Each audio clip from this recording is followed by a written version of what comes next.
Hello guys, welcome to next lesson of CCNA 200 up to 301 paper. Today we'll study one of the most important topic that is included in new version of CCNA, that is wireless concepts. First of all, we will speak about the standard of wireless. So, as you know, the RF, it means radio frequency, is use it for wireless link. So IEEE 811 wireless LAN standard define how to avoid interference different channel within one RF. RF spectrum include all type of radio communication.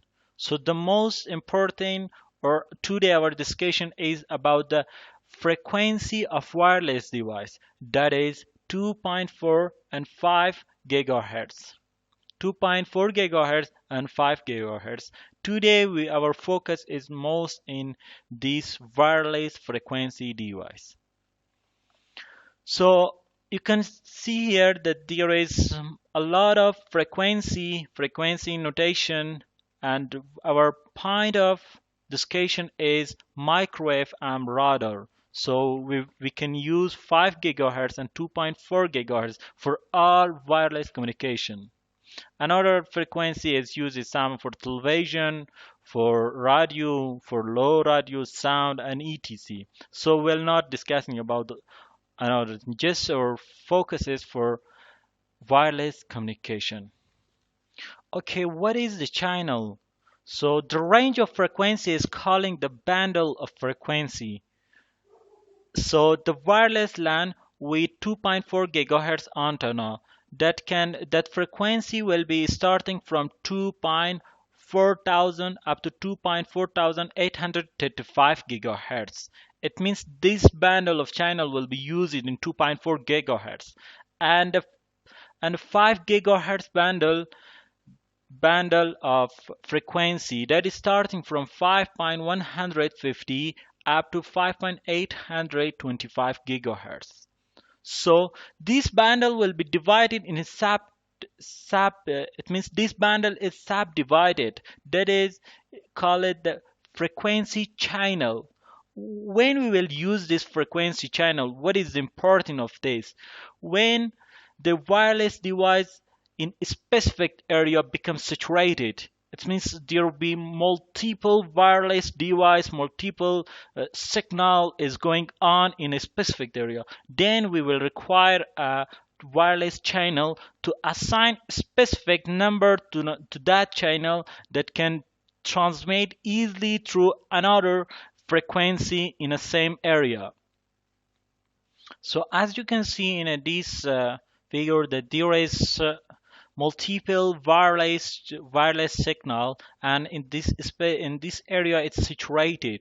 So this example of for 2.4 gigahertz the frequency. So in here, if you want to your wireless or your access point, you want to configure that like this area, you can select the channel 1, 6, 11 and 14. In this area it will not interrupt each other. 802.11 standard. So in a radio frequency range 2.4 gigahertz or 5 gigahertz. So as you have seen that the access point have the antenna. So one antenna can receive one signal from the client and can then transmit signal to the client. So if we want to the speed of this transmission, of the speed of this connectivity should be more fast. So we need multiple antenna in one access point. This multiple antenna, it means multiple input, multiple output. MIMO technology, that's called MIMO technology, that is used in access point to have at the same time multiple transmission, multiple receiving. It means that the speed is too much fast. There is some standardization as in IEEE WLAN standard radio frequency So in all access point there is standard, so you can configure that as your requirement. So you can see here we have 802.11 up to 800 to 11ax. So what is the difference of all of it? You can see here. So I will explain some of them, and others you can see and you can read, you can understand better. So 802.11, the radio frequency is 2.4 gigahertz. Speed is up to 2 MB per second. And if you selected the 802.11a, the radio frequency range is 5 gigahertz. Speed is 54 MB. It's used in a small area, and it cannot go from wall and etc. It have least effective penetrating building structure. And 802.11b, it's used at the 2.4 gigahertz. Speed is 11 MB. Long, it's used in longer range area. So the important or the good speed of frequency nowadays, all of Xpine will using 802.11n. So it will support 2.4 gigahertz and 5 gigahertz at the same time. So the data rate is starting from 115 MB up to 600 MB. So the distance range is up to 70 meters or 230 feet. And it will support also the MIMO technology. It means the Xpine which have multiple antenna. And these two is 802.11 AC, 802.11 AX. This is a new technology, and we can use these two is also very good technology. It will support it up to 450 MB up to 1.3 GB. It's using MIMO technology. Up to 8 antenna can support it, up to 8 antenna. So it means this device can support 4 antenna like this. It can support up to 8 antenna. And this is so newer. It's released in 2019. It's a very good technology, and it's supported 2.4 gigahertz and 5 gigahertz. And it have very high data rate, increased capacity, and it handle many connected devices and etc. So let's start about the wireless topology. So 802.11 standard have defined two main topology. One is two main mode topology. That's infrastructure mode and IBSS, it means independent basic service seat mode. And this IBSS is also called as an ad hoc mode. We'll study about these things. So let's start from infrastructure mode. In infrastructure mode, wireless client interconnected via to access points. That is called infrastructure mode. We will study all about the BSS, SSID, and etc. So in configuration of access point to share the same SSID, allow wireless client to roam between BSA. BSA, this BSA, one area, basic service area. This one BSA and another BSA. So it's sharing the same SSID to roam the wireless. So we'll study about the BSAs, BSSID, and etc. Okay, what is the BSAs? The BSAs consists one access point interconnected all associated wireless client. It means all wireless client will be used one channel to connect it to one access point. This is called BSS. This one access point is connected to this PC. This is called one BSS and this is called another BSS. That's called BSS. What is BSA? BSA, basic service area. That is the area that's banded. It means that is one cell. This means the signal of access point will be limited in one area. Like this. In this area, what is the BSA? In this one cell which has a green is calling one BSA. It's one area. The signal of this X point will be limited for this kind of area. Just this area, and this X point will be used for this area. That's called BSA. BSSID, Basic Service Seed Identifier. This is a kind of MAC address. It's a number, the machine readable, that will be using for one like this. Here is basic BSSID of this X point is this, BSSID of this X point is this. This is machine readable. What will be its used for? So assume that you have configured multiple X point in one BSA. So the client, how the client will be, the client can receive it SSID, or the client will be receiving the signal from X point. How the client can interconnect it, it means transfer each time their data to the same X point. Then they will be know about the BSSID. It means that this the MAC addresses for the 8B. That will be readable, machine readable. SSID is not unique. This human readable that we use it for X point to advertise its wireless service. So SSID is a name that can service the wireless of access point. What is distribution system? DS distribution system. When multiple X point is connected to the one to the network through the wire, and this is calling DS distribution system. So the distribution system is responsibility for translating the frame. The frame of what? The frame of Ethernet, which is IEEE standard 802.3 and 802.11 wireless.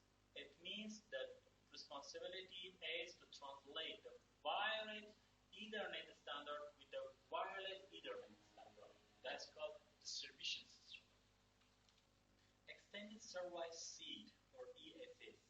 When a single BSS provides insufficient coverage, BSS, as I told you, one X point that have used it to connect multiple clients. So when one BSS can't support the client area, so we will require to connect multiple access point.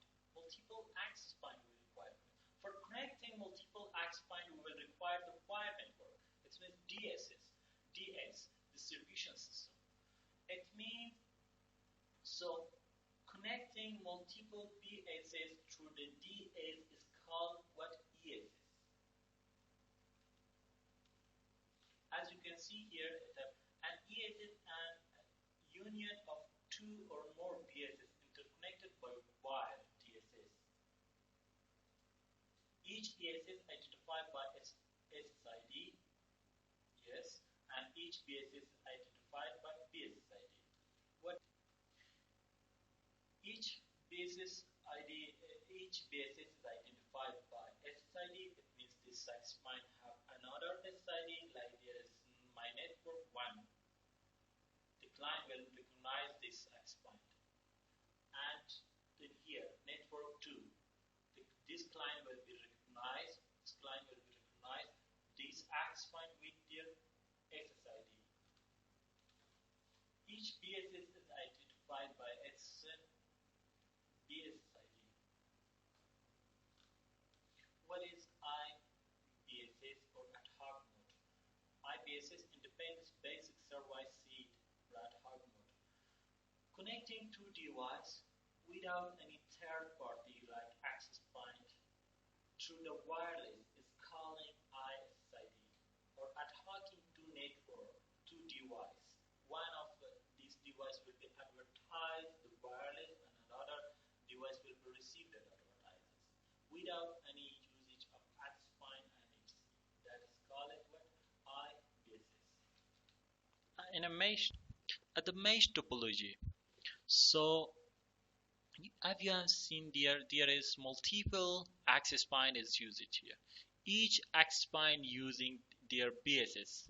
So, and each access point is connecting to each other through the DSS, so like a bridge, working between each other like a bridge.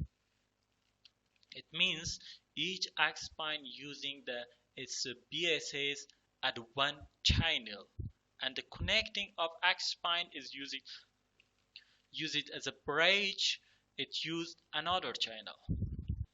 Another point that we need to discuss is about wireless security protocol. This is very important for each wireless because the wireless traffic will be uh, crossing through the frequency, but the wire is transmitting the data through the wire. So the wireless frame is transmitting through the frequency, and that can be easily used, that each hacker or each another another guys can use our from the channel to get our data very easily.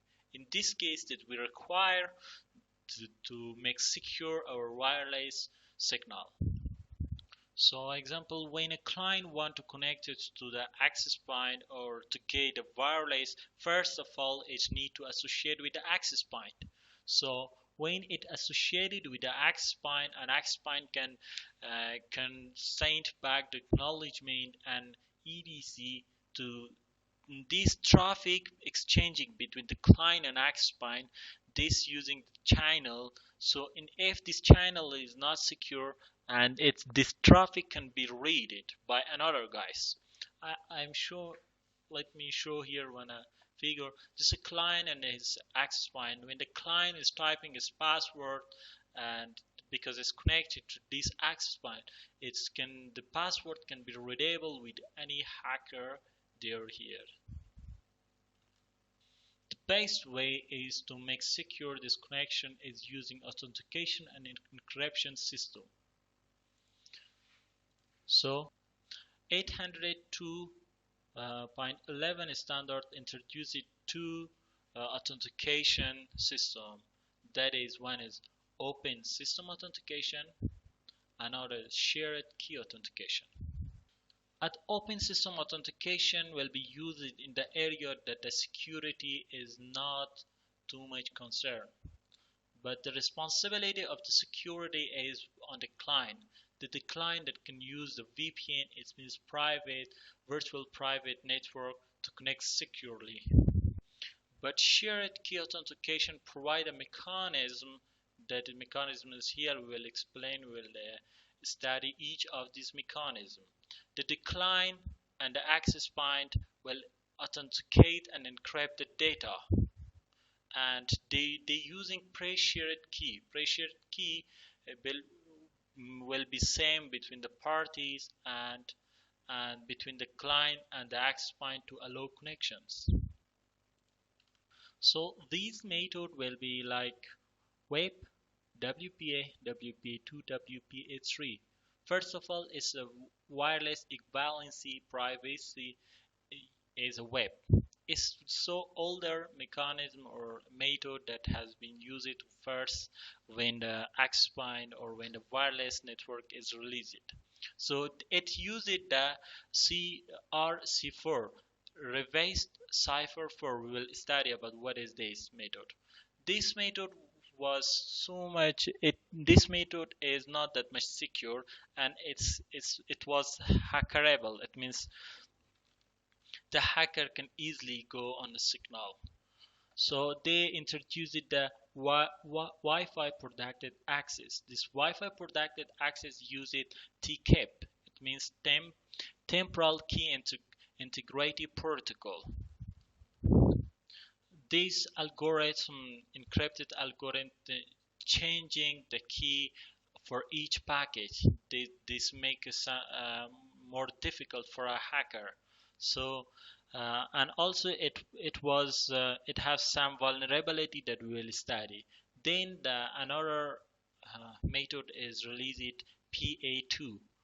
This using the AEX protocol that is advanced encryption standard. This PA2 is currently the most consistent secure than these two. And the last one, PA3, is the new generation Wi-Fi secure that uses PMF. It means Protect Management Frame. Let's start from PA or PA2. PA2 is most stronger than PA. Wireless Protect Access Point 2. This method will be use it in two following, like in a personal method and in enterprise method. In a personal method, in will be like in a small office or home, they will be using one pressured key or PSK. The client will enter this code and to connect the router. Not any special authentication. That's it. Just they using PSK pre-shared key. So for enterprise, it's that implementation of this method will be a little bit difficult because it's using a third-party device like a radio server. Radio server will be detect or authenticate the device that this device is uh, uh, authorized to connect the network. So if another device in the same area want to connect, first of all, that device should be authorized by radio server. It means remote authentication dial-in user service. This server will be first accept this device have the permission to connect or not. Then the client will be using the 802x standard. It means or extensible authentication protocol EAP. Briefly, in enterprise network, we will require one another server that's calling radius. First of all, the radius will be accept the device is allow or deny to connect the network or no. When when the server accepted the device or permitted the device, then the user must have the authenticate of 800.21x standard or EAP for authentication. What is this? What is EAP or 802.1x standard? So in a web wired equivalency privacy authentication, the wireless client authenticate locally by access point. That's it. Then they can communicate. But in 802.1x or EAP, the scenario has been changed. They using one is supplicant, it means the client, authenticator, it means the access point, and then authentication server or AS. Let me show you in a picture, it will be so understandable. So in here, this is supplicant, authenticator, authentication server. First of all, in here is the step. The client associate with the access point which denied communication. First of all, the client will be accepted by the using PSK to connect to access point.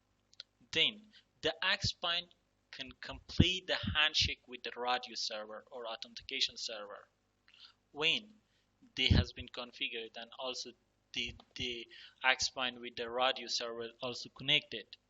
Then what happened? The authentication server, it means this server, challenge the supplicant. Then the supplicant responds to that challenge using the specific authentication method. It means it's just responding to that challenge. The authentication server provides a session key for that these supplicants. It means the server will be create one session key and provide a session key to this supplicant. The supplicant is now can sync with authentication server and access point. An access point can be now communicate with a wireless network. So it's using one supplicant, authenticator, authentication server. So what is WPA3? Wi-Fi protected access point 3. So as I have explained it to you these three methods. So the first client is connected to Y access point using the pre-shared key. So in these two type, it means this is the method of this was the method of WPA2. So in client, the hacker can guess the PSK of the client between the access point. So at the PA3, it's using the SAAE method, simultaneous use authentication of equals. It's using this method to to solve this problem of guessing the hacker. Thank you so much for today lesson. Some point about the wireless encryption method like TCAP, ESA, and GSMP has been remaining. So the time of our lesson has been over. So we'll discuss this point in the security part. Thank you so much. Kindly subscribe the channel. If you have any question, kindly you can comments. You can ask in a video comments, and if you have any idea, you can put in the comment. Thank you so much. Bye.